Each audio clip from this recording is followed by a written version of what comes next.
All right. I am excited about this conversation today. I'm using a little device here that is not typical for me, and so would you all be kind with me as we try to figure out how to use this device and have some conversation this morning. But again, I am honored to be on camera this morning with my brother, Mr. Adrian Bryant. Many of you know him. He is a native New Yorker, Greenburgh, New York.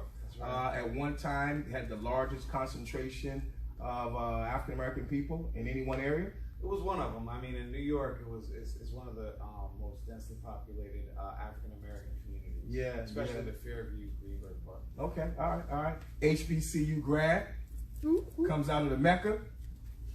That's right. HU. I wish I could say but I'm not an HU grad. My wife is, and so but it is the Mecca, and so this brother is well learned and well versed, and we're just excited to have him here. Let me just say again, happy Father's Day to all of the fathers, biological and non-biological. I believe the role of a father or father-like figure in a child's life is immense. Statistics show that. They bear it out. And so on this Father's Day, I didn't want to just preach. I thought I would invite a friend and a member of our church to have some conversation about something that is so near and dear to us. I'm really honored. We have some cool brothers in our church. I mean, we got stand-up dudes in our church. As a small community, all of the brothers in our church are leading their families and leading their families well. And so I'm excited to say, as a pastor of the Gathering Church, that the dudes who are in this church, man, are just on point. And so to you, brothers, we say Happy Father's Day to you. We appreciate you. Brother Keith just read Malachi 4 and 6, and maybe you aren't familiar with that passage, but I think the words of Malachi is powerful. It says, his preaching, and whether you got a license or whether you are ordained or not, if you are a father, that means that you are the pastor, the priest, the prophet, the protector, and the provider of your home. Your words carry weight. So let's go ahead and dismiss the fact that you don't have a license or ordination to preach. You are the pastor and the preacher of your home. And so this text says, his preaching will turn the hearts of the father to the children, and the hearts of the children to their fathers. Check this last part out though. Otherwise, God talking, I will come and strike the land with a curse. Wow. So fathers, our role is critical in the lives of our children. The words we say to our children, how we love our children, how we demonstrate and role model who God is in your life is important. If we're not modeling and leading well, God says, I'm done with this. God, can I just be real? God didn't say, sisters, I need you to preach well. Mothers, I know many of us, unfortunately, or whatever the circumstance may be, you're leading as a single parent, and you are playing both hats, unfortunately. You're wearing both hats. Nowhere in Scripture have I read where it says, sisters, mothers, if you don't handle your business, I'm going to wreck shop. In this text, he's talking to fathers. If we don't handle our business as fathers, he says, man, listen, I'm done with this. I'm going to come back and I'm going to strike the land with the curse. And so our responsibility is big. And so I want to jump right into some questions. Adrian, okay. I know you can handle these questions that I'm about to ask. Okay. I have a lot of questions, so we may not get to all of them. Okay. Let me just ask you this first question. Sure. I know you were raised with your father present, right? How do you think that impacted the man that you have become? Good question. Thank you for asking. I recently lost my father, so it's a heavy day. My father was like the community father in a lot of ways. Even though he worked a lot and he was in corporate America, and many times would come home late, especially when he got sick, a lot of my friends would confide in me. They would say, your dad was my dad. Now, it shocked me. And I just always remember him being positive. I think he was really about being a good example. I think that it's interesting because like I've really reflected on this a lot, especially because my father lost his father when he was young. Oh wow! And didn't really have a father figure that filled the gap. Yeah, he just had multiple. Like he had his grandfather, but he was really, really strict. And then he had uncles and stuff. But I mean, like I often wondered, like, how did my father learn how to be such a good father? So, I mean, but also there were gaps. I mean, like, just to be honest, I think every father, I think you and I leave gaps. And so, like, I definitely looked for room for improvement in myself being a father. But you know, I'll say that, you know, like my father being present, to answer your question, just gave me confidence. It gave me a lot of pride. It gave me strength. It's good. That's good. Fathers do that, brother. Fathers do that. And I don't think the Bible doesn't give us a clear description on how to be a father, right? We can extract principles, right? We can extract principles and lessons, but it's not an A, B, C, D, E, F, G. Here's what it is, what you do as a father.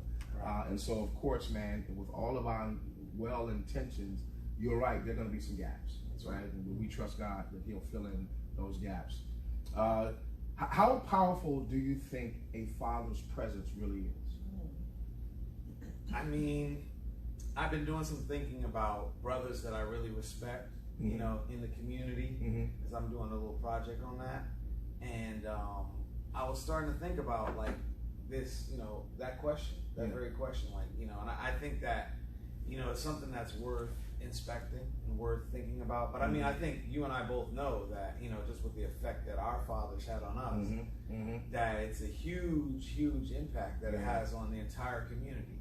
You know, I just feel like, you know, fathers have a special role. I do agree with what you said too. I think that fathers are overlooked in today's society. I think that, you know, my mother-in-law and my wife often point out that in TV, we see in the commercials that the men are like the butt of all the jokes. And, you know, it's like this buffoon, babbling guy. And that's not the men that I know in my life. No. It doesn't reflect it at all. Not at all. And so I think that we need to be careful in society of overlooking fathers because it could be a self-fulfilling prophecy. Right. And I think that I think there's a lot of strength in fathers, and I think that we should honor our fathers. Sure. That's probably a larger conversation on media and imaging and some other things. But that's a conversation for another time. Do you believe you can be present physically but absent emotionally as a dad? Talk a little bit about that. Oh, without a doubt. I mean, I do unfortunately know some men that are. I think that being a father is the ultimate selfless duty. You know, like when you have, like, it's like people told me before my kids were born that everything would change. And, you know, like you kind of, all right, sure. Right. And then, like, you know, with my wife, when she was pregnant, she's nesting and you know, wanting to prepare everything. And I was kind of like, all right, because I mean, I don't know about you, but to me as a man, it wasn't real until like it was real. And then when it was real, it was like a bolt of electricity just hits you. You know, and I think that you just become selfless. You know, I think you become selfless. I think you become dedicated to them more than yourself. And I think that's really the hallmark of a good parent, whether it be a mother or a father. And then I think that that's your gift to them, your service to them, and your dedication to them. Yeah, that's a great response. Let me try to push that a little bit further. Society has evolved. Culture has evolved. We're no longer living in the leave it to beaver kind of environment where dad, he's the breadwinner, mom stays at home with the apron around her, and she does all of that, and she's responsible for the emotional connection with the children. You just kind of, we would just kind of come in and we kind of read the newspaper, whatever the case may be, get dinner served. That day is over with, right? Do you feel like sometimes though that fathers can be present in the house physically but emotionally disconnected? Yeah, so I think that sometimes men, we get wrapped up too much in our work. I think we get wrapped up too much in sports and entertainment. I think we get wrapped up too much in our own lives, and that's when you cannot be present. And I think that presence is very, it's something that kids lock into. They, like one of my mentors said that the kids are the smartest people on the planet, in that they perceive everything. And I think that when a father's not really present, I think that the kids know. I think everybody knows. But I think that maybe that father might think he's fooling somebody. But it's like I think what I started to say the last time, and I wanted to say, is that it's not an easy job. Right. It's not. Yeah. It's a very serious, demanding job, and some people just check out. And to think that it's not noticed and it's not hurting the children is a big mistake. No doubt. Great response. That's powerful. So I don't know if you guys caught that, but you can be present, fathers, and still be absent emotionally. You can be sitting in a house, occupying the same space, and still not be there. And it's noticed. Yeah, don't think that it doesn't go unnoticed. Let me ask you this question, Adrian. What role do you think men should have in the lives of kids, even if they don't have them biologically? Does that make sense? Oh yeah. So I remember I used to be a camp counselor in Greenburgh at the community center. I was also a lifeguard. And I remember it was a big compliment. Like some of the young camp counselor women used to say, "Man, you're going to be a great father. I can tell already." And I think that love is just basically it's God's gift to us, right? And it's like it's something that you can give. You can give love all day, every day, and you still have more to give. That's good. And I think that when it comes to men and children, it's probably the best gift you can give them is love, because it's empowering. It's like it's just like it's like a seed. It's like water on a seed, and water and sunlight on a seed. It just causes them to grow and flourish. And so I think that I was fortunate, when my parents did split up late in high school, I had a stepfather that joined in, and he played a big part in my rearing, you know what I mean, and gave me a lot of characteristics that I display. It's not only my father, but it's also my stepfather that helped to make me the man that I am. So I think that I learned from him and other men in the community that I say raised me. And I don't have a problem saying that people like James Robinson in the Greenburgh Community Center, and John Jones, and Art Crawford, who was later in my life as a mentor, and even Luther Garrison, who I worked with as a lifeguard. These are the men that kind of shaped me, and they weren't biological too. But they gave me love, they gave me guidance, and they gave me a lot of information. And I think that, as men, that's we lock in on information, right? No doubt. We're like, what? Wait. And we're peeping game, and what they say, pull your coats and stuff. You know what I mean? So these are the things that and I mean also I should say that those men, I witnessed them giving to me without any expectation of receiving back. There was no expectation that they were going to get anything back. I think their getting back was to see me take that knowledge and run with it. I think that happened with my father. I think that happened with Donald Kinney, who we call Slim. I think that happened with all my mentors. I think that was it. They're going to give you something, and then you run with it. And I feel like I could co-sign that, because the young men that I've done that with, and I've done that a lot with my family and outside of my family, it's a gift. That I think that's the trick, is that when you serve and you give without any kind of expectation, you do get a huge gift back. Yeah, It's very fulfilling. Yeah, I want to say, I hope brothers caught that, right? It's never too late to give back. If that hasn't been your story, if you are not a biological father, you can still impact the quality of a young person's life, male or female.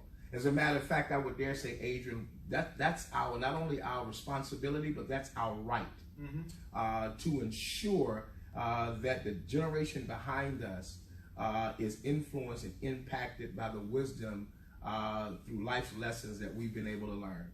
And so I thought it was powerful that you can call off those who have been instrumental and influential in your shaping and making you who you are today.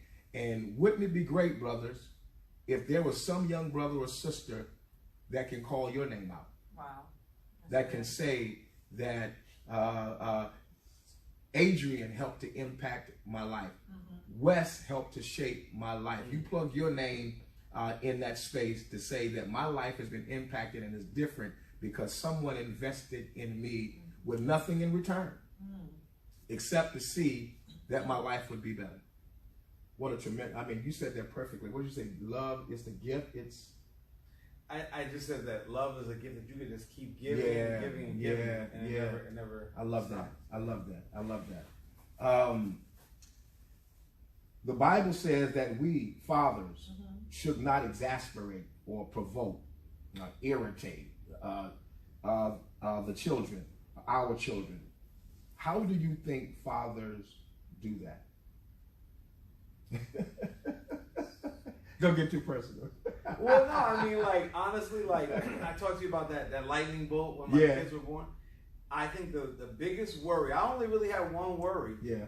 I think my whole fatherhood, and that was that I can be a very tough person. Like, I could be very, like, a perfectionist. I think I could be demanding and want things like my way. Yeah. And in exacting fashion. Like an exacting fashion. Like it needs to be this way.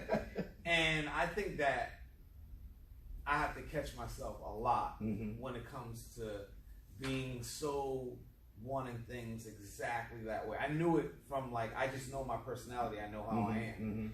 And I just didn't want to be too hard on my kids. But I think there's value in demanding excellence. But there's a line.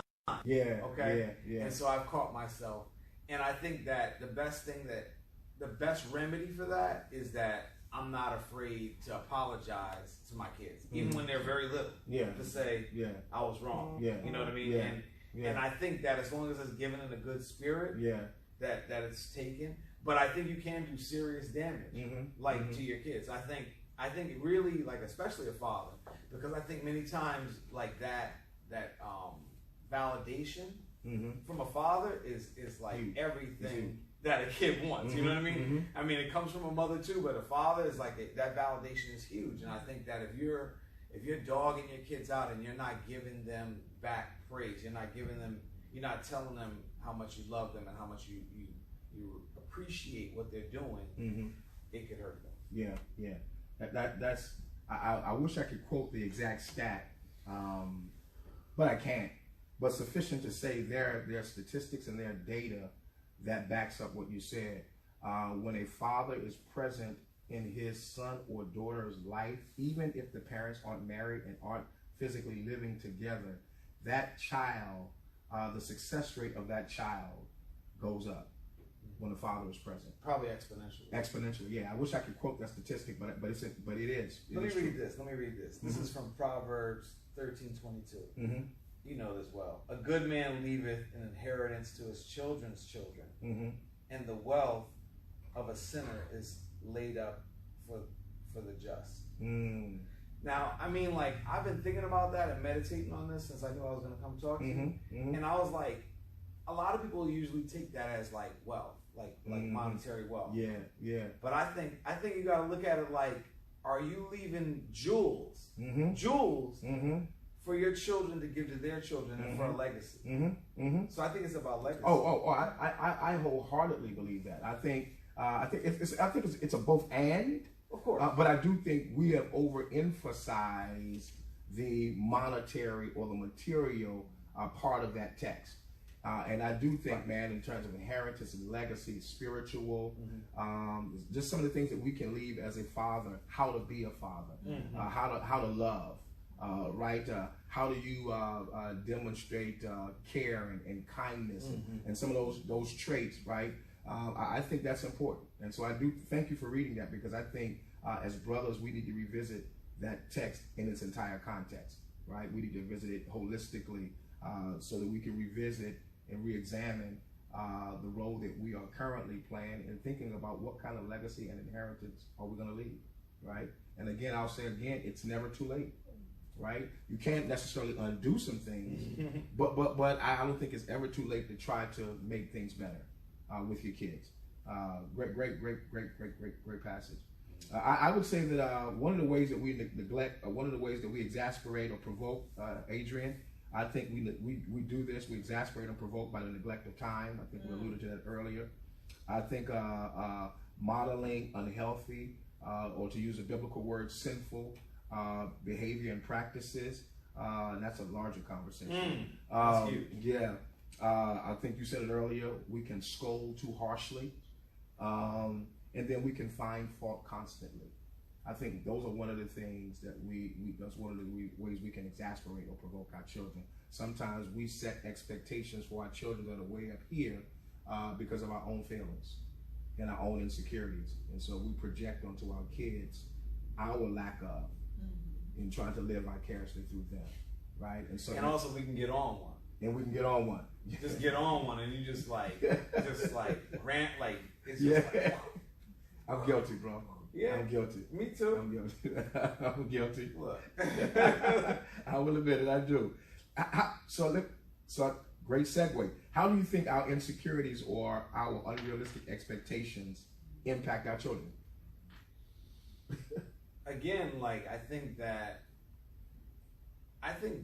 you have to appreciate your children for who they are, as they are, and not try to make them into something that you have up in your mind because of what you want them to be. And I mean, I think that's probably one of the biggest failings a father can do to his children is have these expectations that are, because I think you said it yesterday when we were talking that sometimes it's good to just be a fly on the wall and let them do what they do. And sometimes it can be greater than your wildest expectations. You know what I mean? You just let God work with them and with the way that they're uniquely designed. And I think that insecurities, I think it goes back to failure. And I think that it's like, how do you view failure? Okay? So it's like how do you view success and how do you view failure? Right? So success, a lot of times is just dumbed down to how much loot do you have? How much money do you have? What are your pockets looking like? Right. And I reject that notion. I define my own definition for success. And then as long as I'm getting there, I'm okay. And failure, sometimes people say, they call you a failure or you failed, and then they want to taunt you or laugh at you. But failure is a gift. It is. It's you learn so much more from failing. Like getting lost, driving, and you get lost. You know that area. Let me tell you something. You know that area when you get lost. You're like, oh, I know this area. I've been lost over here. I know this street. So I feel like when you fail, sometimes it's like a blessing because you learn so much more about yourself, about the terrain and the situation. And I think that one of the biggest gifts that we can give our children is that outlook on failure, to let them try and take that first step and fail and be like, so be it. You know what, I failed. It's like I tell my son with basketball, it's about the process. It's about the process, not about the goal. And I tell my daughter with singing, unless you really go out and just belt and try it, we're not gonna know what that voice can do. Right. But it's a lot. It goes so much deeper. That's good. John Maxwell has this concept or this phrase that I've used a lot over the years, and he talks about failing forward. right? And so in other words, and I heard another guy said, I never really failed. I think it was Jordan that says, I never really failed. I just learned from the experience. Something like that he said, right? And so, again, I think a lot of this has to do with perspective. I really do. And I think it was Eric Thomas who talked about in his research on the lion, that the lion is more excited about the chase than he is the capture. Right? Good. Yeah. So that whole process, man, and giving them space to fail and fall forward. Yeah, I like that. That's really good. Tell me your greatest joy of being a father. You know, I would just say every moment, like every moment. It's not like, you know, it seems like, you know, when they're this age, you're like, oh man, I just wish they could stay this age. Yeah. When they get to another age, and you're like, man, you know, this is a great age. You know? So I think that just being in the moment, the little things, like, you know, just like spending time. Yeah. I think honestly, the spending time. And I mean, you know, like you get a little like emotional because like, I know you said like, you know, that you don't have a problem with the like empty nest thing, and I don't think I do either. Yeah. But I mean, like I definitely want them around. Yeah. And I mean, like I cherish like the fact that like, you know, sometimes like it's a hassle. Like, you know, you used to drive, you know, your kids to school and stuff like that. It's like, man, I got to drive these fools to school every day. But it's like, man, that time is like it's invaluable. It's invaluable. So I think like the best part about fatherhood is just being there, being present. Yeah. And you know, through the good and the bad. I would say also like I saw this in my dad with me. It's like, you know, like I guess I would repeat back to him some things that he said to me and like, you know, show him that it really like hit me and it meant something to me. Yeah. And I think that was probably his greatest joy. And I could see that because like I get that too. Like when my kids like, and again, like their level of flourishing is bigger than my wildest dream. Yeah. Like it's just like, wow, I never knew. Like you think you know. Right. You think you know where you want them to be, and then they like just say something blow the top off of that. Yeah. And so I think that's the greatest joy. Yeah, that's cool. I love that. What advice would you give to fathers who are struggling to raise or to connect with their children in a real and meaningful way? That is a good one. That's a good question. I mean, like everybody's journey is unique and different, but I feel like if I really haven't, to be honest, had that problem. Okay. But I think that the answer is like get yourself out of the way. Wow. You know, I think that's probably either overthinking it or being selfish. You know, overthinking it on the side of like trying too hard and being selfish trying too less. You know what I mean? But I think either way it's you that's in the way. You know what I mean? Right. So you got to pull yourself out of the way and just be in the moment, be genuine, be real. So don't try to quote Drake if you don't know Drake. Don't try to, you know. Don't be trying too hard. Right. Don't no, bro. Don't do that. Don't do that. Okay. All right. Let me read this. This is Proverbs 22:6. See, I'm prepared. Yes, sir. I see. All right. Train up a child in the way he should go, and when he is old, he will not depart from it. Yeah, that's good. That too. That's good. Right? So I would say what's powerful about that scripture. So I was thinking about that passage when you said something earlier. Just kind of lost it. But that passage in its Hebrew context means just that. It doesn't mean, we think it means, you know, teach your kids, you know, 100 scriptures or do X, Y, Z. It really means you're really facilitating and shaping them who God has already wired them to be, right? So you're training them up in the way that God has already wired them. So really you just become a coach and a facilitator on the journey that God has already outlined for them. So that's really what that passage means in context. And I think that is like, that's it right there. Yeah. That's why I read that one. I think that when you realize that they are who they are, and all you can do is just try to like polish them and you know, like you know, you can definitely help shape them, but I mean, like, you're not gonna reshape them, you know what I mean, into something else. And you shouldn't. You shouldn't want to.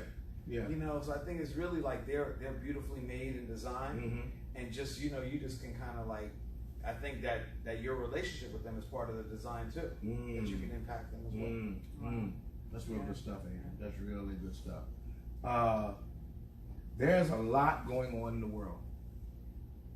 Corona and the virulent virus, the virulent strand of racism. It's never gone anywhere. It just kind of keeps reinventing itself. And with the advent of technology, we're seeing it live and in living color more frequently now. What kind of conversations have you had with your kids, and how has your faith as a black man informed your conversation? Well, I mean, it's unfortunate that you have to have these conversations with your family, with your kids. But I mean, it's been ever present.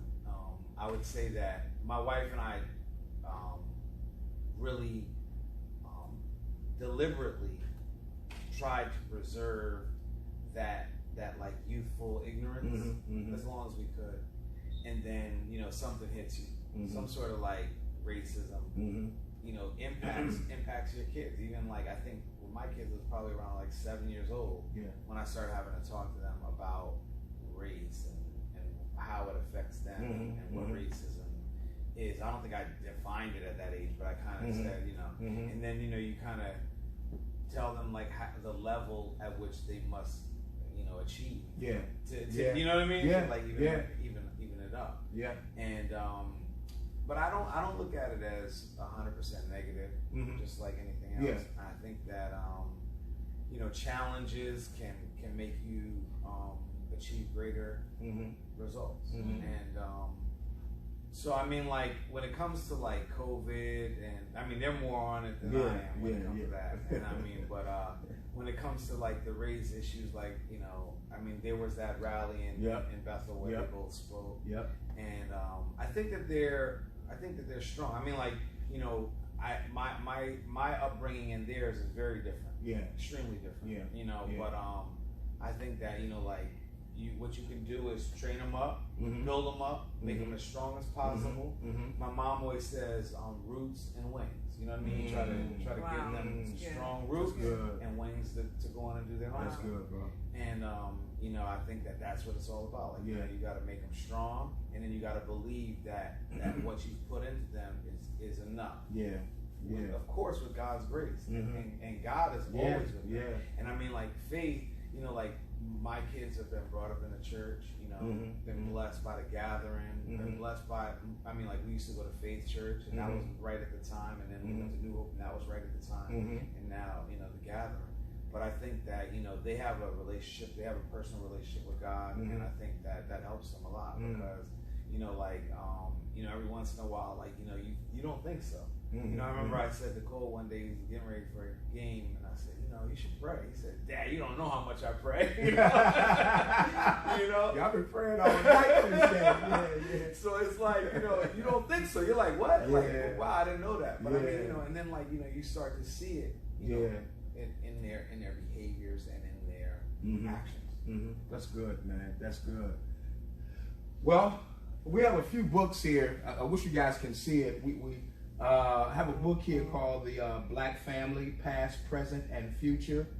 It is some articles and some writings by a collection of black Christian scholars who are talking about family. It is a classic. I also have here The 7 Secrets of Effective Fathers by Dr. Ken Cranfield, and he is a brilliant man. I love, if you're looking for some resources, as a matter of fact, I'll go ahead and do that. I'm going to hold this, Adrian. Sure. I'm going to go ahead and put a list of resources together for our fathers that I would encourage you to consider. There are just any number of resources out here that serve as help and support for fathers, man. Some brilliant guys out here doing some writing. So, as a matter of fact,